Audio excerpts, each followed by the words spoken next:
Hello everyone, आज हम लोग पढ़ने वाले हैं प्लैटीहेल्मिन्थेस फाइलम। इससे पहले हम लोगों ने पॉलीफेरा, सिलेंटेटा जो है और टिनोफोरा, ये तीन फाइलम जो है कंप्लीट कर लिए हैं। ठीक है, आज की क्लास में प्लैटीहेल्मिन्थेस पढ़ेंगे और एस्केहेल्मिन्थेस। आज मैं आपको 2 फाइलम कंप्लीट कर दूंगी। ठीक है, तो चलिए स्टार्ट करते हैं हमारा फाइलम प्लैटीहेल्मिन्थेस। इसके पहले बात करेंगे हम लोग हैबिट एंड हैबिटेट के बारे में। तो इसका जो हैबिट होता है यानी कि जिसकी आदत है, और इसका वास स्थान क्या होता है। तो ये टेरेस्ट्रियल भी होते हैं, एक्वेटिक होते हैं, फ्री लिविंग एंड एंडोपैरासाइट। यानी प्लैटीहेल्मिन्थेस के जो एनिमल होते हैं वो टेरेस्ट्रियल यानी कि वो स्थल पर भी रह सकते हैं, एक्वेटिक यानी कि वो जल में भी रहते हैं, और फ्री लिविंग यानी कि फ्री लिविंग का मतलब होता है वो किसी पर डिपेंड नहीं रहते हैं। ठीक है, और एंडोपैरासाइट का मतलब होता है कि वो अंदर बॉडी के अंदर क्या होते हैं, एज अ पैरासाइट की तरह रहते हैं, यानी कि परजीवी की तरह होते हैं। ठीक है, जैसे कि क्या होता है आपने देखा होगा, जो कि फैसियोला हेपेटिका होता है, लीवर में पाया जाता है।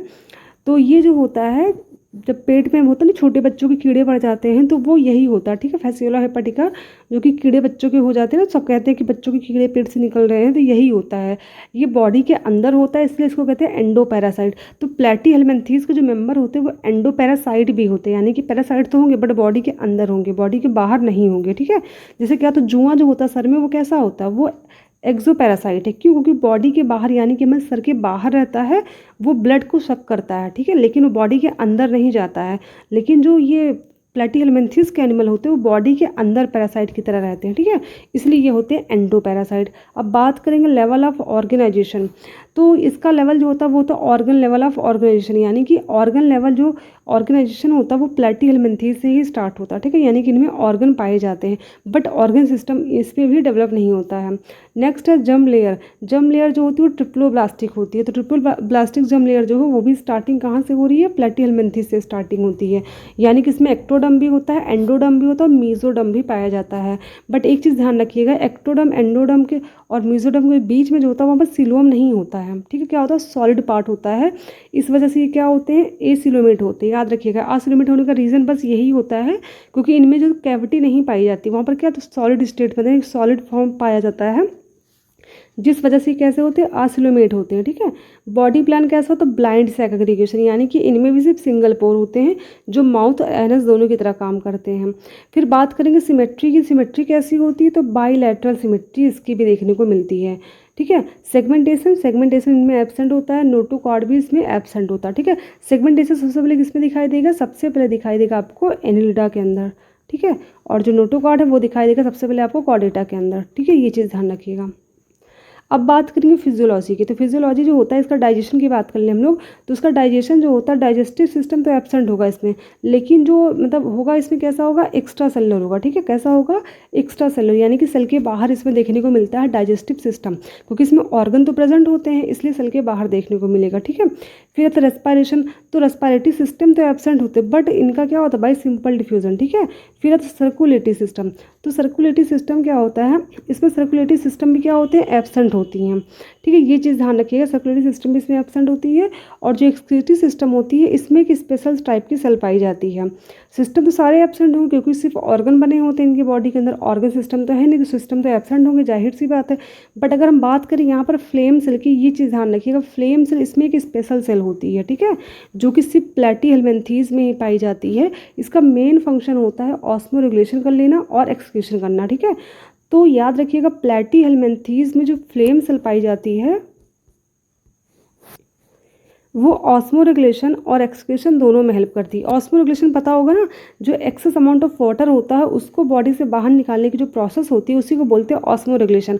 और एक्सक्रीशन तो पता ही, ये वेस्ट बॉडी को बॉडी से बाहर निकालना। ठीक है, तो ये फ्लेम सेल के द्वारा होता है। ठीक है, ये चीज़ ध्यान रखिए, क्वेश्चन बहुत इंपॉर्टेंट है कि प्लैटीहेल्मिन्थेस में स्पेशल सेल कौन सी होती है जो एक्सक्रीशन और ऑस्मो रेगुलेशन दोनों में हेल्प करती है, तो वो होती है फ्लेम सेल। ठीक है, ये चीज़ ध्यान रखिएगा।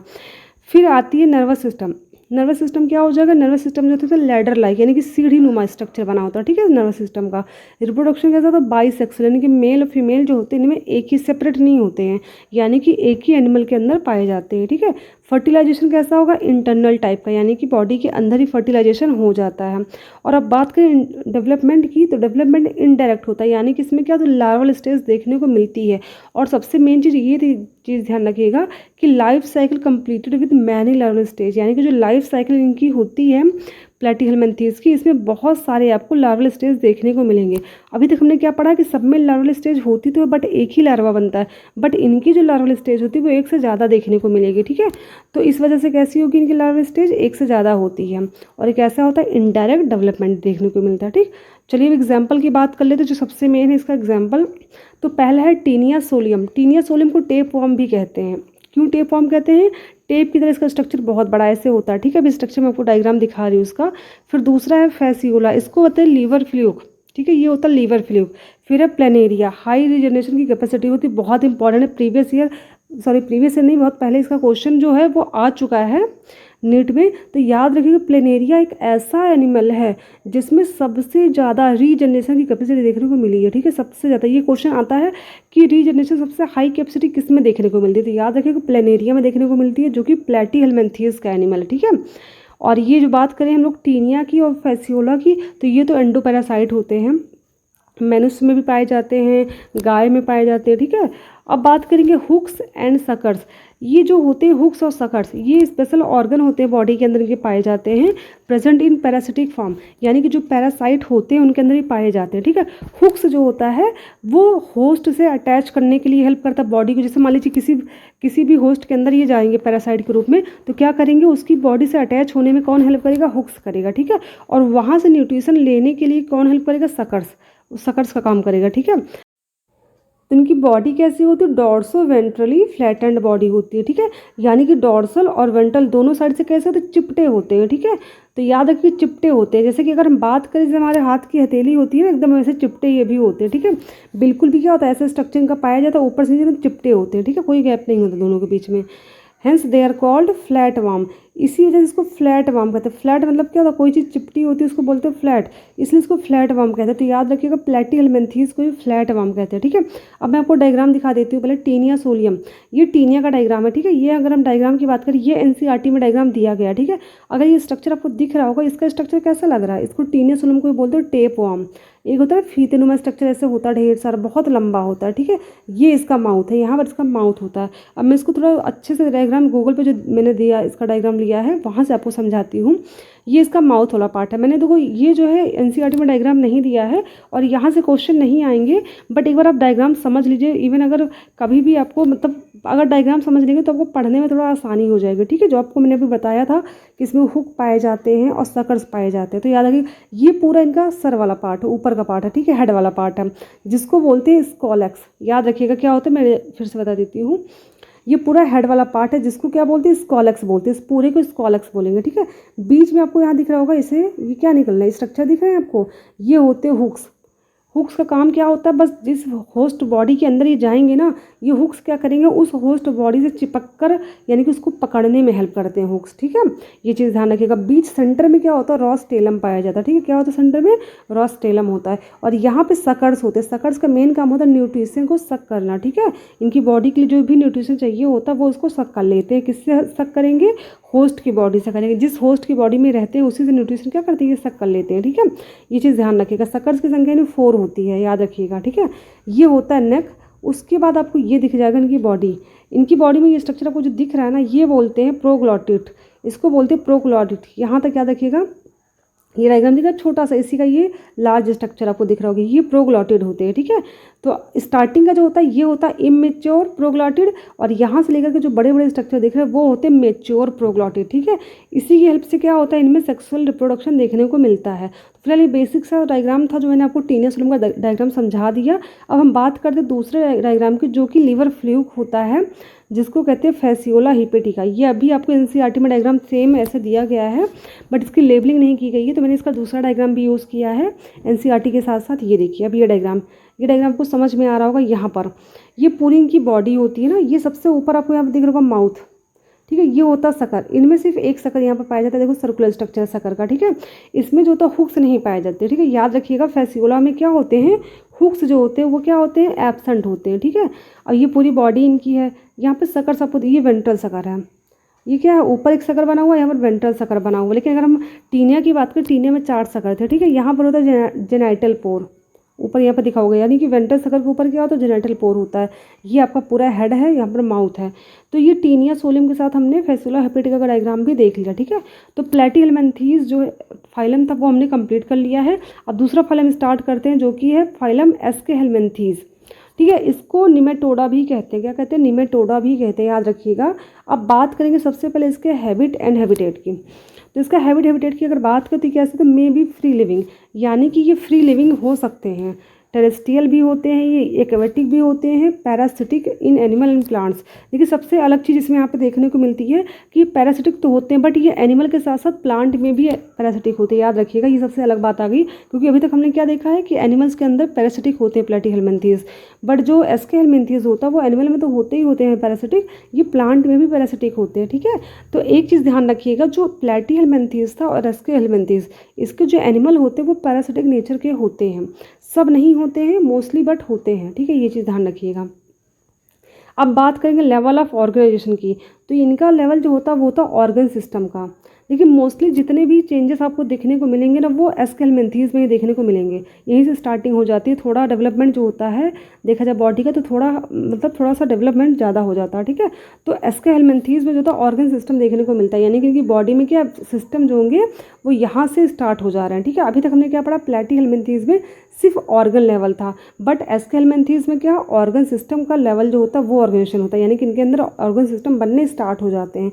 जर्म लेयर इसमें क्या होती है, ट्रिप्लोब्लास्टिक जर्म लेयर पाई जाती है, और तीनों लेयर के बीच में, यानी कि जो मेसोडर्म और एंडोडर्म के बीच में जो गैप होता है, यानी कि जो खाली स्थान होता है जिसको सीलोम बोलते हैं, वो भी यहाँ देखने को मिलता है। बट इसको सीडोसीलोम कहा गया, क्यों, क्योंकि जो सीलोमेट होता है जैसे स्ट्रक्चर ऐसे बनता है, ठीक है। तो यहाँ पर जो गैपिंग यहाँ पर देखने को मिलती है, थोड़े पैचेस लाइक स्ट्रक्चर ऐसे बने होते हैं, ठीक है। कैसे, तो पैचेस स्ट्रक्चर बने होते हैं, जिस वजह से क्या होता है, सीलोमेट यानी कि जो खाली स्पेस होना चाहिए वो सही से नहीं होता, इस वजह से इसको कहा गया सीडोसीलोमेट, ठीक है। ये चीज़ ध्यान रखिएगा। जो एस्केहेलमिन्थीज यानी निमेटोडा होता है उसका सीलोम कैसा होता है, सीडोसीलोमेट होता है, ये बहुत इंपॉर्टेंट चीज़ है, याद रखिएगा। फिर आता है बॉडी प्लान। बॉडी प्लान क्या होता है, बॉडी प्लान जो होता है वो ट्यूब विद इन ट्यूब होता है, ठीक है। जबकि हमने प्लेटीहेलमिन्थीज का देखा था वो क्या था, ब्लाइंड सैक था, बट इसकी तो ट्यूब विद इन ट्यूब। इसका मतलब ये होता है कि जो इनका बॉडी प्लान होगा ना, वो होगा, इनमें दो पोर होंगे, एक पोर जो होगा वो माउथ के लिए होगा, और जो दूसरा पोर होगा वो हो गया एनएस के लिए, ठीक है। ये चीज़ ध्यान रखिएगा। और हमने दो पोर पढ़े भी थे, कौन से, एक प्रोटोस्टोम और दूसरा क्या था, ड्यूटेरोस्टोम, ठीक है। तो इनमें जो होता है वो कौन सा होता है, प्रोटोस्टोम टाइप का होता है, यानी कि सबसे पहले जो इनका जो मतलब ब्लास्टोपोर होता है वो सबसे पहले क्या करेगा, माउथ का फॉर्मेशन करता है, यानी कि जो एस्केहेलमिन्थीज के एनिमल होते हैं उनमें सबसे पहले माउथ बनता है, फिर एनएस का फॉर्मेशन होता है, ठीक है। ये हमने फर्स्ट क्लास में देख ली है, तो अगर आपने नहीं देखी डिस्क्रिप्शन में लिंक दे रही है, आप जाकर के उसको देख सकते हैं। अब बात करेंगे सिमेट्री की। तो सिमेट्री कैसी है इसकी होती है, सिमेट्री भी बायलैटरली सिमेट्रिकल होता है। सेगमेंटेशन तो एब्सेंट होगा, जाहिर सी बात है, नोटोकॉर्ड भी एब्सेंट होता है, ठीक। अब बात करेंगे फिजियोलॉजी की। तो इनकी फिजियोलॉजी कैसी होगी, डाइजेस्टिव सिस्टम जो होता है वो कंप्लीटेड होता है, कंप्लीट, यानी कि जो डाइजेस्टिव सिस्टम होता है कंप्लीट इसमें प्रेजेंट होता है, बट कैसा होगा, एक्स्ट्रा सेलर, यानी कि सेल के बाहर होता है। अगर बात करें ह्यूमन बीइंग की ना, तो हम लोग के अंदर भी कैसा होता है, एक्स्ट्रा सेलर ही डाइजेशन देखने को मिलता है, सेल के अंदर नहीं होता, ठीक है। ये चीज़ ध्यान रखिएगा। बात करेंगे रेस्पिरेशन की, तो रेस्पिरेटरी सिस्टम इसमें एब्सेंट होता है, सर्कुलेटरी सिस्टम भी इसमें एब्सेंट होता है। बट अगर हम बात करें एक्सक्रीशन की, तो इनमें एक स्पेशल सेल होता है जिसका नाम है रीनट सेल। क्या होता है, रीनट सेल। तो इनमें रीनट सेल दिया गया है। फिलहाल ये टॉप पॉइंट जो है वो एनसीईआरटी में नहीं दिया रीनट सेल, तो याद रखिएगा, आपको इतना ज़रूरी नहीं है याद करने के लिए, बस मैंने थोड़ा सा ऐड कर दिया है, ये एनसीईआरटी में नहीं दिया है रीनट सेल। तो रीनट सेल के द्वारा क्या होता है, एस्केहेलमिन्थीज में एक्सक्रीशन देखने को मिलता है, ठीक है। फिर आता है नर्वस सिस्टम। नर्वस सिस्टम कैसा होगा, double ventral solid nerve cord and 6 longitudinal nerve cord. तो जो इनका नर्वस सिस्टम होता है ना, इसमें क्या होते हैं, double ventral solid nerve cord, यानी कि इनमें नर्व कॉर्ड पाई तो जाती हैं, वो कैसी होती हैं, डबल वेंट्रल, यानी कि वेंट्रल साइड पे, बॉडी के वेंट्रल साइड। वेंट्रल साइड मतलब समझ रहे हैं आप ना, जिधर की तरफ हमारा मुंह होता है उसको बोलते हैं वेंट्रल साइड, और जो हमारा बैकबोन जहाँ पाई जाती है उसको बोलते हैं डॉर्सल साइड, ठीक है। तो जो एस्केहेलमिन्थीज के वेंट्रल साइड होता है वहाँ पर क्या होता है, सॉलिड नर्व कॉर्ड पाई जाती है, वो भी डबल, ठीक है। और 6 जो होते हैं लॉन्गिट्यूडनल नर्व कॉर्ड भी पाई जाती है, ठीक है। ये इनका नर्वस सिस्टम होता है।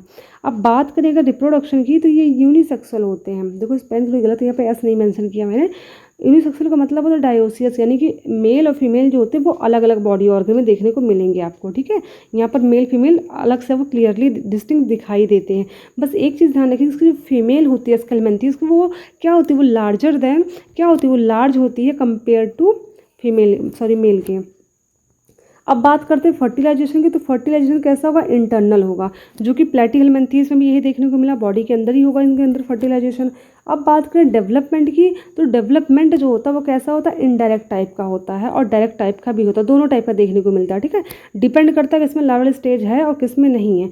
जिनमें लार्वल स्टेज प्रेजेंट होगी उनमें इनडायरेक्ट देखने को मिलेगा, और जिनमें लार्वल स्टेज नहीं होती उनमें डायरेक्ट देखने को मिलता है, ठीक है।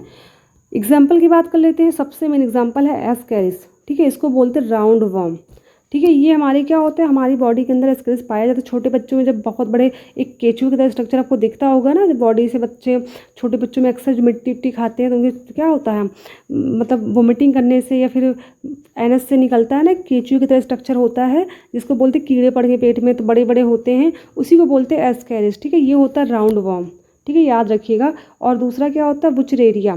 तो जो बुचरेरिया होता है इसको फैलेरिया वर्म कहते हैं। देखो फैलेरिया वर्म क्यों कहते हैं, जो बुचरेरिया होता है ना, इसकी वजह से फैलेरिया की बीमारी होती है, जिसको हिंदी में कहते हैं हाथी पाँव।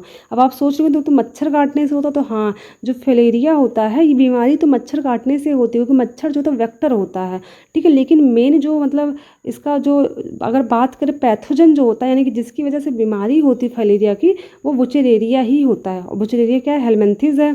तो याद रखिएगा, ये क्वेश्चन आ जाता है कि बुचरेरिया की वजह से ये जो फैलेरिया की बीमारी होती है किससे होती है, तो याद रखिएगा हेलमिन्थेस, यानी कि एस्के हेलमिन्थेस से होती है।